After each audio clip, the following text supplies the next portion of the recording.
Bienvenidas y bienvenidos a una emisión más de Aprende en Casa. Esta sesión está dedicada a las alumnas y los alumnos de segundo grado de secundaria, específicamente a la asignatura de Historia.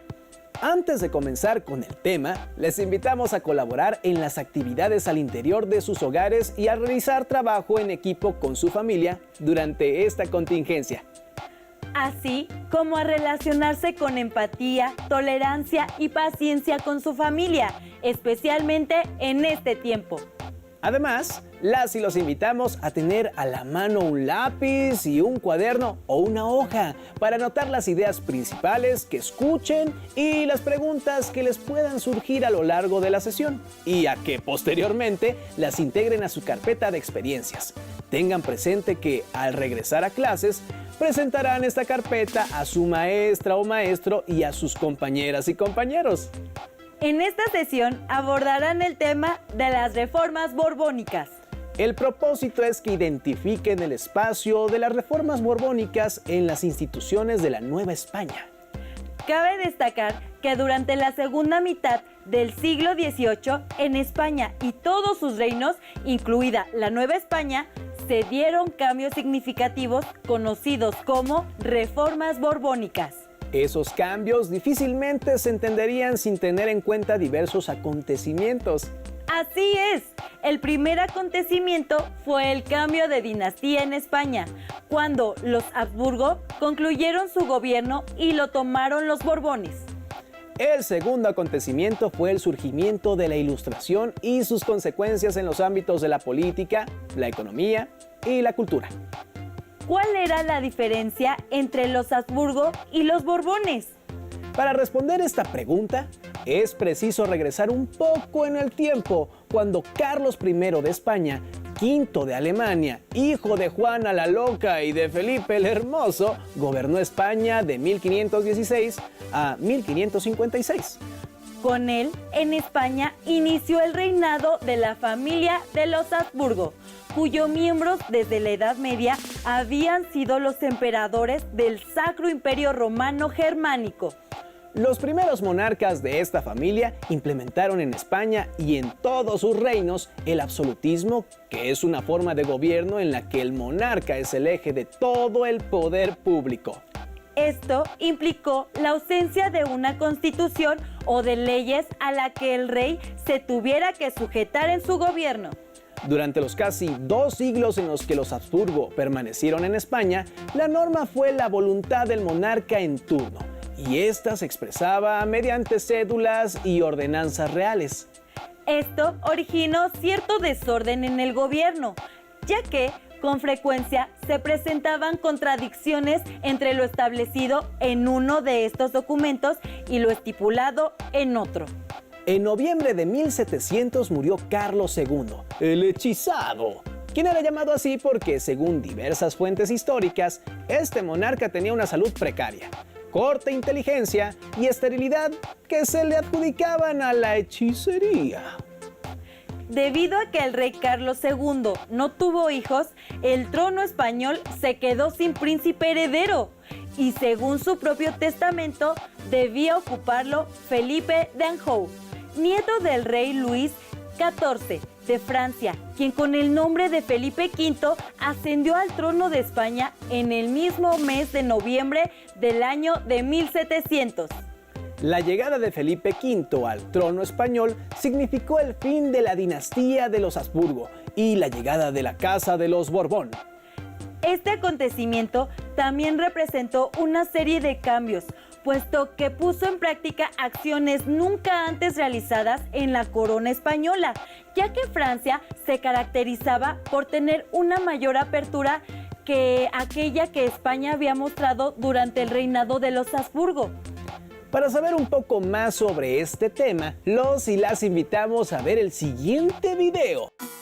Iniciaba el siglo XVIII cuando en España murió sin descendencia Carlos II, convirtiéndose así en el último rey de la casa de los Habsburgo. Cuando era pequeño, sus padres, los miembros de la corte y el pueblo pensaban que no sobreviviría debido a su precaria salud. Sin embargo, contra todos los pronósticos, vivió para ser coronado rey de España. El hechizado, como era conocido en España, no pudo procrear hijos para asegurar un heredero de la corona. Tras su muerte, ascendió al trono Felipe V de la Casa de Borbón, sobrino de Carlos II y del monarca francés Luis XIV. Los españoles, temerosos de que el nuevo monarca se aliara con Francia, Inglaterra, Holanda y algunos españoles, iniciaron un conflicto armado conocido como la Guerra de Sucesión, con el fin de imponer a otro rey. Finalmente, después de varios años de enfrentamientos, Felipe V fue reconocido como el rey de España y la corona quedó en manos de los Borbones. Las reformas borbónicas es un conjunto de medidas que tomó la corona española que empiezan a implementarse a partir de la década de 1760. A partir de ese momento la corona asume el control o intenta asumir el control de sus territorios, de sus posiciones americanas y modifica la estructura política, económica y social de la Nueva España. Esta serie de medidas tenían como objetivo fundamental recuperar el control político de la capital española y al mismo tiempo de la Nueva España. Por otra parte, buscaban obtener el mayor beneficio posible a través de la recolección de una mayor cantidad de impuestos. Para ello se realizaron una serie de leyes que modificaron la relación con el clero. Por ejemplo, en relación con la Iglesia, la expulsión de los jesuitas en 1767 muestra el punto más importante del control que va a tener la corona española sobre la Iglesia. Otra de las medidas más importantes tiene que ver con la consolidación de vales reales, que a partir de 1804 va a significar el control de las propiedades y de los recursos de la Iglesia. Finalmente, en la parte económica, va a suponer la imposición de una gran cantidad de impuestos con la finalidad de llevar más plata a España y así equilibrar la balanza de pagos, porque la corona española tenía que hacer frente a una serie de compromisos, entre ellos un conjunto de guerras con Francia y con Inglaterra. Finalmente, va a significar el desplazamiento de los criollos de los puestos de poder. Y esto va a conducir en la primera década del siglo XIX a un enfrentamiento y a una crisis política. Posiblemente las transformaciones más significativas ocurrieron durante la segunda mitad del siglo XVIII, cuando la Ilustración se expandió por Francia, Alemania, Inglaterra y España. Las ideas ilustradas repercutieron en todos los ámbitos de la vida y sus efectos fueron sumamente importantes. Esta poderosa corriente llegó a ser distintiva del siglo XVIII y este periodo fue conocido como el siglo de las luces, porque se trató de un conjunto de tendencias intelectuales, políticas y sociales, caracterizadas por su optimismo en el poder de la razón. Nada debía escapar a esa conciencia crítica fundada en la razón y por ello la Ilustración no se quedó en el ámbito de la reflexión filosófica, sino que se incluyó en la política, la sociedad e incluso con la religión. Respecto a la política, la Ilustración dio origen al despotismo ilustrado. En las clases dirigentes surgió un ánimo ilustrado y racional que trajo reformas que buscaron la modernización de la economía, siempre bajo la mirada paternalista y autoritaria del rey. La consideración hacia el pueblo se hizo patente, pero nunca permitió que éste interviniera en los asuntos públicos. Fue así que se acuñó la frase "todo para el pueblo, pero sin el pueblo". ¿Cómo fue que las reformas borbónicas se aplicaron en la Nueva España? Para ahondar en este tema, acompáñenos a ver el siguiente video.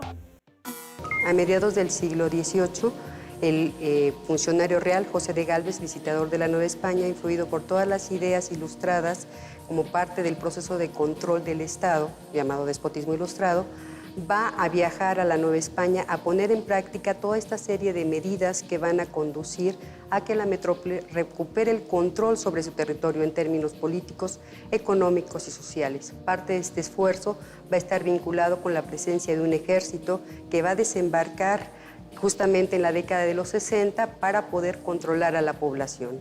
A finales del siglo XVIII, el Imperio Español tenía posesiones en varios continentes. Sus dominios americanos se extendían desde Nueva España hasta el Virreinato del Río de la Plata, ocupando varias islas del Caribe. En Asia, la corona poseía el archipiélago de las Filipinas. Durante todo el siglo XVII, la dinastía de los Austria dejaron o permitieron que en las colonias se desarrollaran intereses particulares. No permitían que la corona recibiera los suficientes beneficios de su posesión, en este caso de la joya más preciada que era la Nueva España. Con la llegada de los Borbones al poder, lo que se intenta es controlar a estos particulares, a estas corporaciones, con la finalidad de imponer la autoridad real por encima de estos cuerpos que habían establecido sus redes y vínculos en la Nueva España. Recuperar el poder significaba, de otra manera, limitar el poder de las corporaciones en la Nueva España, iglesia, comerciantes, pero también de las comunidades indígenas. Y esta búsqueda de control significó llevar nuevos funcionarios, hombres nuevos que condujeron a la metrópoli a la era del poder real y efectivo, y a que la Nueva España, que era un reino más de la corona española, alcanzara el estatus colonial prácticamente al ser sometida a funcionarios españoles. En ese sentido, las reformas borbónicas en términos políticos significaron la sujeción real de los territorios americanos de la Nueva España mediante el establecimiento de un control territorial con autoridades locales, que fueron los intendentes o gobernadores, que limitaron el poder del virrey. En la parte económica significó establecer funcionarios que iban a ser los encargados de la recolección de los tributos, y esto permitía a su vez el establecimiento de un sistema moderno de recaudación de impuestos, a la vez que se crearon nuevos impuestos. Por ejemplo, el del naipe, la sal, que eran insumos, por ejemplo, la sal y la pólvora fundamentales para la explotación de la plata. La recaudación por vía concepto de alcabalas, que es un impuesto a la circulación de mercancías, permitió que la corona, a finales del siglo XVIII, obtuviera una cantidad impresionante de recursos que se extrajeron de la Nueva España gracias a un sistema eficiente en términos de la política tributaria y también de la política de gobierno. La implementación de las reformas borbónicas provocó el descontento de varios sectores de la sociedad novohispana, entre ellos el de los comerciantes. Las leyes sobre libertad de comercio terminaron con el monopolio de 200 años del Consulado de Comerciantes de la Ciudad de México y sus socios de Sevilla y Cádiz. Otro golpe a este organismo fue la supresión del sistema de flotas, barcos que viajaban en grupo hacia la metrópoli. Con las reformas borbónicas, embarcaciones en solitario podían realizar el trayecto desde cualquier puerto. Como consecuencia, surgieron consulados regionales como el de Veracruz, que comenzaron a rivalizar con el consulado de la Ciudad de México. Aunque el conjunto de reformas impactaron a la sociedad novohispana a lo largo de 3 décadas, hubo entre ellas algunas que fueron más importantes. Una de ellas fue en 1767, cuando la corona decide sacar a la orden jesuita, que es la más importante de los territorios del Imperio Español. En un mismo día, en todas partes, con mucho sigilo, se ordena la salida y el embarco de los jesuitas hacia Veracruz. El impacto que va a tener esta salida va a ser muy grande, porque va a ocasionar revueltas que van a ser sofocadas gracias a la presencia del ejército español, que ha desembarcado apenas unos años antes.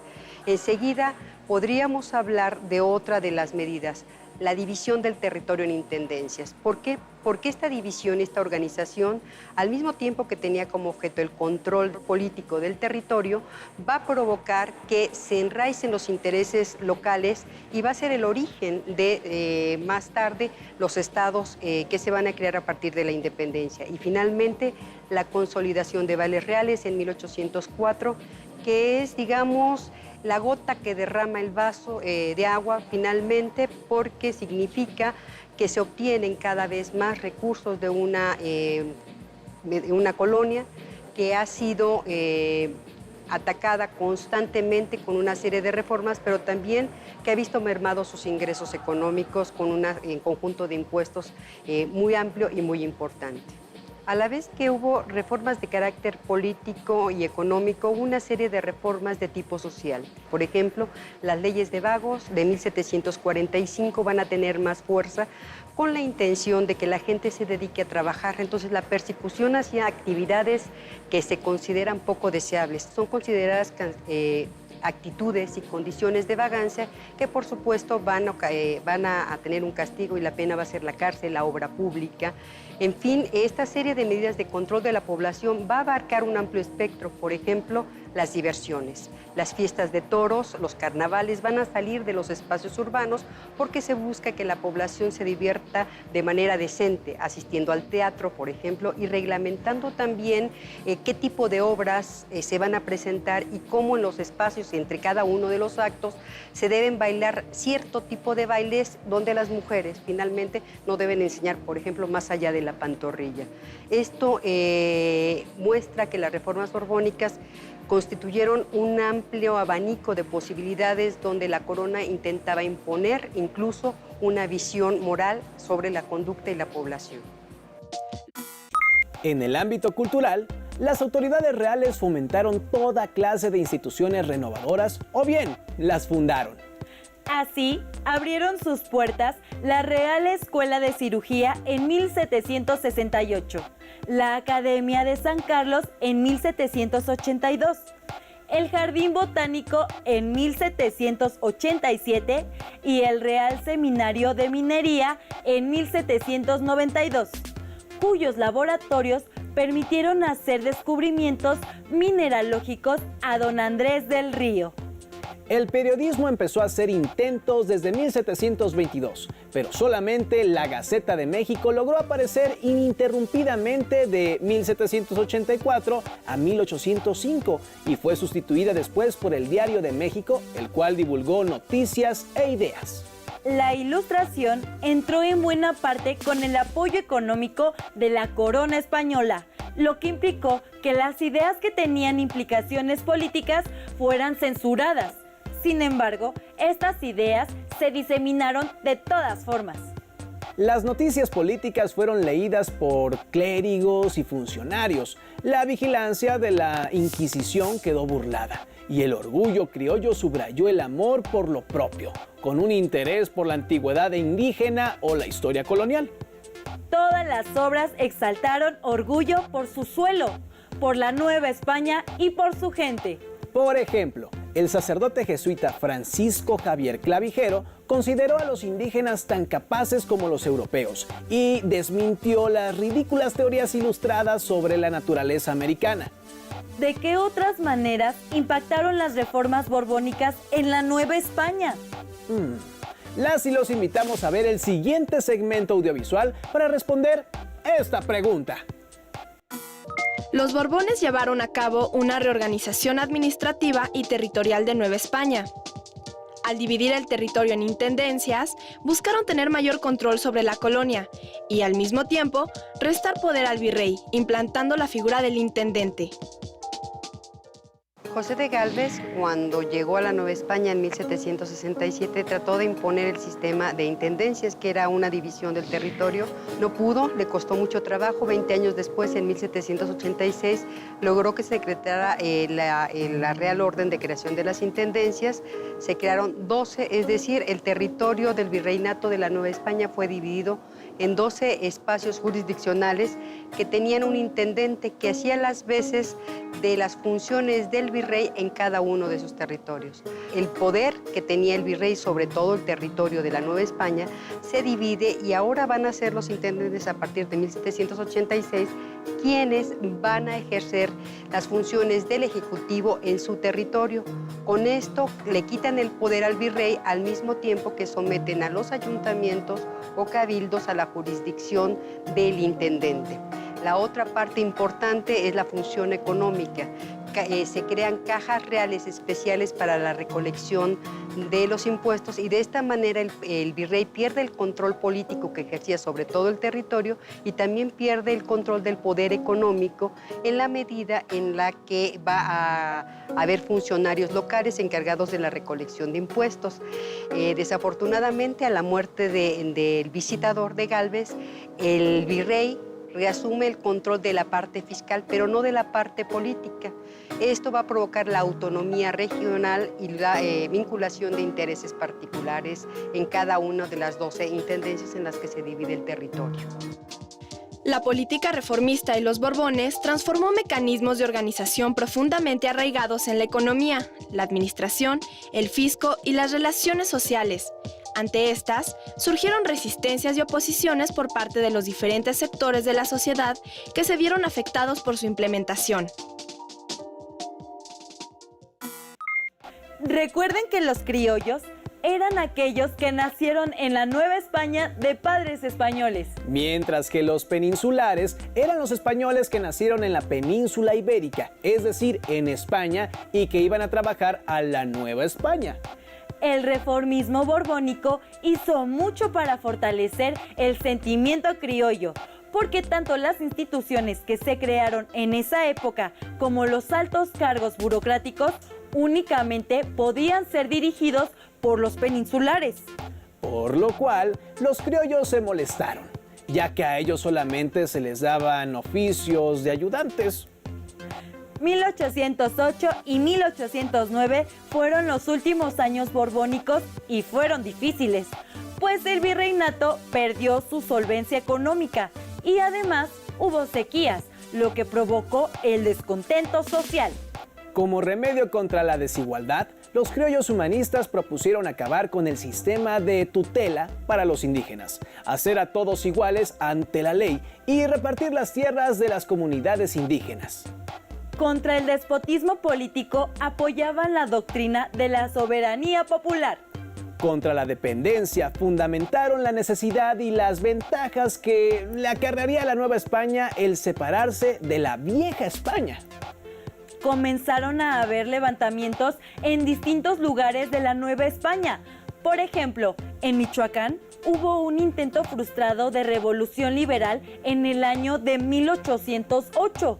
Con todo y este final tan complicado, el periodo de las reformas borbónicas enmarcó un auge económico y cultural que no se volvió a ver en los siguientes 100 años.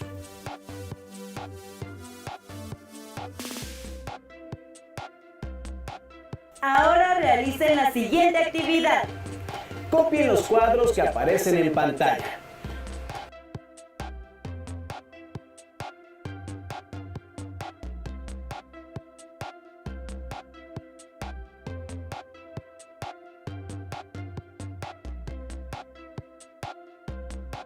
Completen los cuadros con información sobre los cambios en materia político-administrativa y económica que impulsaron las reformas borbónicas.